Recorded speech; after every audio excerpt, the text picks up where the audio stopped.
말씀을 전하도록 하겠습니다. 오늘이 목요일이죠.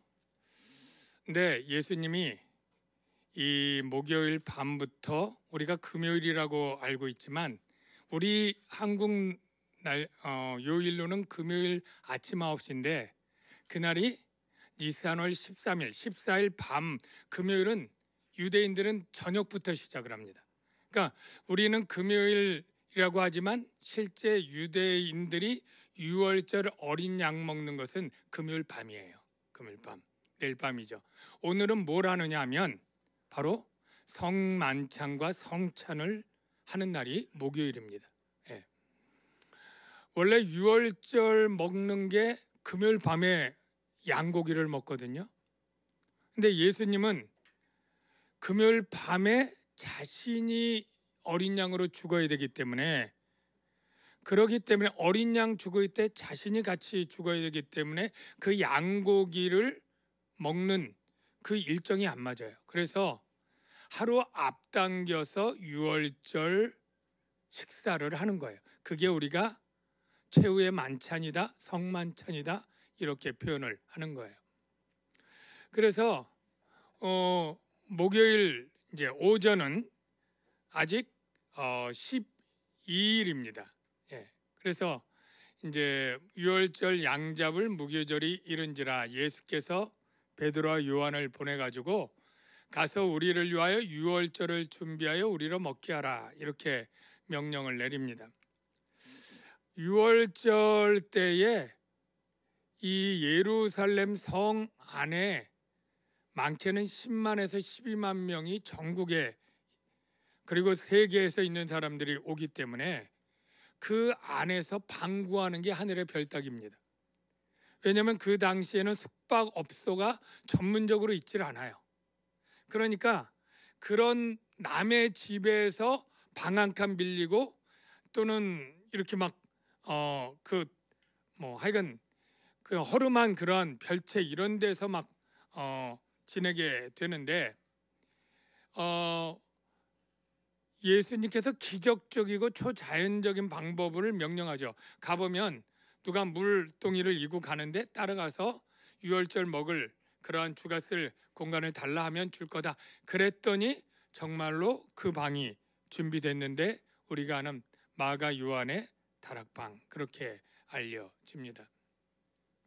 그래서 목요일 밤이 되면서 13일이 됐고 이때 예수님이 이제 유월절 식사를 하고 성만찬을 하는 게 오늘 밤 지금 시간에 되어지는 일입니다.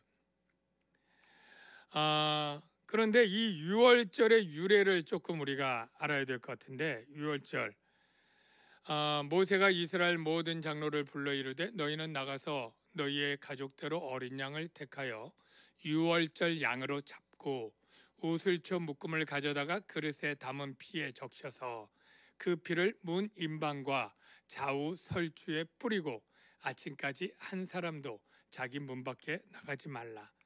이 상황을 대부분 아시죠? 네. 애굽에서 10가지 재앙이 있어도 이 강팍한 바로가 이스라엘 백성을 풀어줄 생각을 하지 않을 때 하나님께서 최후로 마지막 장자의 죽음이라고 하는 그런 아주 강력한 재앙을 내리게 될 때에 하나님께서 이스라엘 백성들에게만 이 유월절 어린 양을 잡아서 좌우 임방 문설주에 바르게 그렇게 명령을 합니다. 어린 양을 잡는다는 것은 죽인다는 거죠. 죽일 때 목을 따서 피를 그 양동이에 받아서 어떻게 합니까? 저기 보면 임방은 위아래 가로가 임방이고 설주는 이제 세로가 설주인데 좌측, 우측 문설주와 임방에 저렇게 바르게 되는 거죠. 그럴 때 하나님께서 어떤 그러한 은혜를 베푸느냐면 하나님의 애굽 사람의 모든 장자와 짐승들의 첫 새끼까지 다 죽일 때에 바로 문 임방과 좌우 문설주의 피를 딱 보면 그 문을 넘으시고 이 넘는다라는 걸 패스오버 또는 우리말로 너물유, 너물월, 유월, 그렇게 해서 유월절이 되는 거예요. 여호와께서 애굽 사람들에게 재앙을 내리시고 지나가실 때 문 임방과 좌우 문설주의 피를 보시면 여호와께서 그 문을 유월하고 하나님의 재앙이 유월하는 거예요. 멸하는 자에게 너희 집에 들어가서 너희를 치지 못하게 하실 것임이니라. 너희는 이 일을 규례로 삼아 너희 자손이 영원히 지킬 것이라. 이렇게 영원히 지킬 규례가 바로 유월절인데, 예수님이 마지막에 제자들 놓고 내가 이 유월절 먹기를 기다렸다 하면서 의미 있게 이 유월절을, 예수님이 유월절을 준비한 다음에 이렇게 얘기를 하는 거예요. 제자들에게 뭐라고 얘기를 하냐면, 볼게요. 때가 이름에 목요일 밤입니다. 예수께서 사도들과 함께 앉으사 이르시되 내가 고난을 받기 전에, 십자가의 죽음이죠, 너희와 함께 유월절 먹기를 원하였노라. 실제 유월절은 내일 밤에 먹어야 돼요. 어린 양. 그러니까 이때는 양고기 먹는 게 없어요. 그렇죠?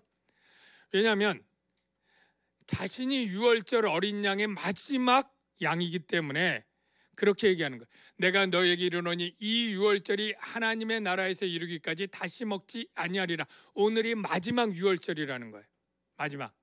당신이 죽을 것이기 때문에 마지막이고, 이제 이 유월절이 뭘로 바뀌어요? 성찬으로 바뀌게 되는 거예요. 성찬으로. 그리고 이제 잔을 받으사 감사기도 하시고 이르시되 이것을 갖다가 너희끼리 나누라. 내가 너에게 이르노니 내가 이제부터 하나님 나라가 임할 때까지 포도나무에서 난 것을 다시 마시지 아니하시리라 하시고, 이게 위의 내용과 비슷한데 마지막 최후의 식사가 되기도 하고 마지막 유월절 먹기가 되는 게, 이제 내가 내일 죽을 것이고 또 유월절 이 규례가 영원한 규례 같지만 이제 끝나고 새로운 것으로 바뀌게 되는데, 그 새로운 게 뭐다? 바로 성찬식으로 바뀌는 거예요. 그래서 이어서 성찬식을 하십니다. 떡을 가지사 이제 성찬을 하는 거예요. 감사기도 하시고 떼어 그들에게 주시며 이르시되 이것은 너희를 위하여 주는 내 몸이라. 십자가에 찢기는 그 살이 너희를 위해서 주는 내 몸이다. 너희가 이를 행하여 나를 기념하라. 이렇게 하시고, 저녁 먹은 후에도 장도 그와 같이 하여 이르시되 이 잔은 내 피로 세우는 새 언약이니, 이 새 언약이 중요합니다. 곧 너희를 위하여 붓는 것이라. 쏟아 붓는 건데요. 그러니까 예수님의 십자가의 죽음은 우리의 죄를 속죄하는 그러한 속죄의 피이면서 동시에 새 언약을 이루는 언약의 피가 되는 거예요. 그러면 옛 언약은 피가 있었습니까? 있었죠. 여러분, 옛 언약이 무엇인지 여러분 기억나시나요? 우리가 신구약 이렇게 할 때 우리가 신구약이 너무 익숙해서 이걸 언약이라는 개념으로 잘 이해를 못하는 분들이 꽤 있어요. 근데 여러분은 분명히 아실 게, 구약은 뭐예요? 이 옛 언약이고요, 신약이 이 새 언약이에요. 그렇죠? 말 뜻이 다 그렇죠? 그러면 옛 언약은 언제 어떻게 이루어졌습니까? 정확히 말하면 하나님이 이스라엘 백성을 처음으로 애굽에서 불러내고 그 시내산에서 있을 때, 그때 이스라엘 백성과 언약을 맺습니다. 근데 여러분이 다 부동산 계약할 때 똑같습니다. 쌍방간에 여기서 얼마를 가격을 달라 그러고 언제 이사해 달라고 어떤 조건을 거는데요. 그렇게 하시겠습니까? 그러면 예, 그렇게 하겠습니다. 양쪽이 되면 그럼 도장 찍으십시오. 그리고 인주로 서로 도장 땅땅 찍죠. 이게 보통 계약할 때 하는 일이 아닙니까? 하나님도 이스라엘 백성에게 모세가 중개자예요. 중개자. 모세에게 말하는 거예요. 나는 이런 규례와 이런 법도와 이런 것들을 이 백성이 지키길 원한다. 그럼 내가 하나님으로서 보호해 줄게. 그들이 가서 한번 이 규례대로 할 건지 한번 물어봐. 그러니까 모세가 와가지고 쭉 하나님의 규례를 읽습니다. 그래서 이 율법과 이런 규례가 이런 걸 있으면 하나님이 받아준다고 하는데 너희들 할 거야 말 거야? 그랬더니 아멘, 우리가 그렇게 하겠습니다. 그래서 모여서 도장 찍는데, 도장이 뭐예요? 피예요. 피. 그 피가 뭐예요? 소피입니다. 소피. 확인해 볼게요. 모세가 여호와께 소로 번제와 화목제를 드리고 모세가 피를 가지고, 이 피가 뭐예요? 번제 드린 소피죠. 반은 여러 양푼에 담고 첫째, 반은 제단에 뿌리고, 제단은 누구를 상징해요? 하나님이죠. 계약자 갑이 하나님인 거예요. 그리고 언약서를 가져다가 백성에게 낭독해서 읽어야, 이게 계약서야, 이런 내용을 해야 돼, 할 거야, 듣게 하니까 그들이 여호와의 모든 말씀을 우리가 준행하리이다, 계약대로 이행하겠습니다, 이렇게 딱 된 거예요. 계약 조건이 성사가 된 거예요. 그래서 모세가 그 피를 가지고 이제 백성에게 뿌려요. 양쪽이 다 도장을 찍어야 되잖아요. 그래서 이는 여호와께서 이 모든 말씀에 대하여 너희와 세우신 언약의 피니라. 그리고 언약이 체결됐습니다. 땅땅땅. 이게 옛 언약이에요. 그런데 예수님이 오늘 밤 새 언약을 세우는 거예요. 새 언약. 그래서 새 언약을 세우게 되는데, 아니, 옛 언약과 새 언약은 어떤 차이가 있고 새 언약이 뭐가 더 은혜롭고 좋으냐, 이거를 여러분들이 확실히 구분할 수 있어야 됩니다. 이 구분이 이미 선지자들에게 예언되어 있어요. 새 언약은 어떤 언약이 될 거다.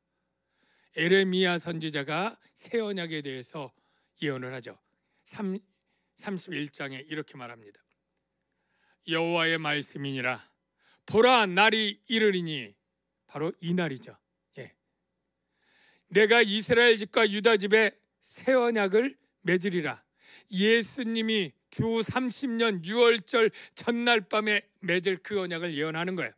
이 언약은 내가 그들의 조상들의 손을 잡고 애굽 땅에서 인도하여 내던 날에 맺은 것과 같이 아니하다. 옛 언약과 다르다. 뭐가 달라? 내가 그들의 남편이 되었어도 그들이 내 언약을 깨뜨렸습니다. 옛 언약은 그들이 우상 숭배하면서 깨뜨려 버렸어. 깨질 수 있는 언약이에요. 파기될 수 있는 언약이 옛 언약이에요. 그런데 새 언약은 절대 그들이 파기를 못하는 언약으로 내가 맺을 거야. 파기하고 싶어도 파기할 수 없어. 어떻게 해요? 이렇게 말합니다. 내가 그날 그 후에 내가 이스라엘 집과 맺을 언약은 이러하니 곧 내가 나의 법을 그들의 속에 두며 돌판에 새긴 것도 어기니까 깨뜨려 버려요. 언약서도 소용이 없어요. 그러니까 아예 우리의 마음 속에 나의 법을 그들의 속에 두며 그들의 마음에 기록하여 나는 그들의 하나님이 되고 그들은 내 백성이 될 것이라. 여호와의 말씀이라. 우리가 그런 표현 있죠. 귀에 못이 박히도록, 아니 뇌에다가 아예 새겨놓는 거예요. 하나님이 그런 거예요. 작은 자로부터 큰 자까지 다 나를 알게 된다는 거예요. 여호와를 알라 그럴 필요가 없어요. 이미 다 안다는 거예요. 새 언약의 백성은. 그리고 새 언약에는 이렇게 말해요. 내가 그들의 악행을 사하고 다시는 그 죄를 기억하지 아니하리라. 여호와의 말씀이니라. 여러분, 저와 여러분이 예수를 믿는 이 믿음이 새 언약하에서 믿는 믿음이고, 언약 백성이, 새 언약 백성이 되었다라는 사실을 여러분 분명히 아시기를 바랍니다.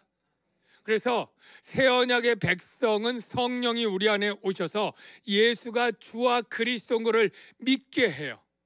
새 언약의 백성인데 나는 예수가 주라고 생각지 않는다라는 것은 있을 수가 없어요. 왜냐하면 새 언약의 백성은 성령이 우리 안에서 우리의 신비에다가 예수 그리스도의 믿음을 새겨 놓기 때문이에요. 바로 이 언약을 위해서는 무엇이 필요합니까? 그런데 바로 예수님의 피가 필요하죠. 소피가 아닙니다. 소 1000마리 10,000마리 잡아서 될 게 아니에요. 하나님의 어린 양, 세상 죄를 지고 가는 하나님의 어린 양, 하나님의 희생제물, 그 아들 예수의 피가 필요한 거예요. 지금도 어린 양의 의미를 되새기기 위해서 저게 올해 한국에서 십자가에다가 양을 잡아가지고 실제 뭐 이런 행사를 했다고 해요. 저기 십자가에 양을 매달아 놓고 목에다 목을 잘라서 피를 받고 뭐 그렇게 얘기를 해요. 저게 사람들이 유월절 어린 양 잡는 방식이었다면 하나님은 어린 양을 이렇게 잡으셨죠. 똑같이 매달려 있습니다. 요한은 예수님이 공생에 시작할 때 성령이 충만하기 때문에 딱 알아봤습니다. 그리고 이렇게 말했습니다. 요한이 예수께서 자기에게 나오심을 보고 이르되 보라, 세상 죄를 지고 가는 하나님의 어린 양이로다.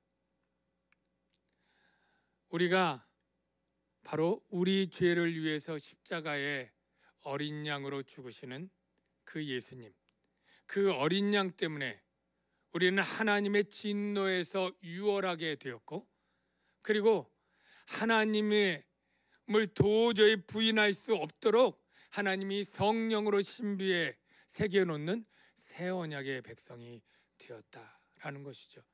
이 목요일 밤에 이 새 언약을 체결한 이 성만찬과 성찬이 참 우리에게 은혜롭고 감동적인 것입니다. 저와 여러분이 이 은혜를 잊지 않고 살아가는 그런 고난주간 되시기를 주의 이름으로 축원합니다. 이 시간에 같이 찬양할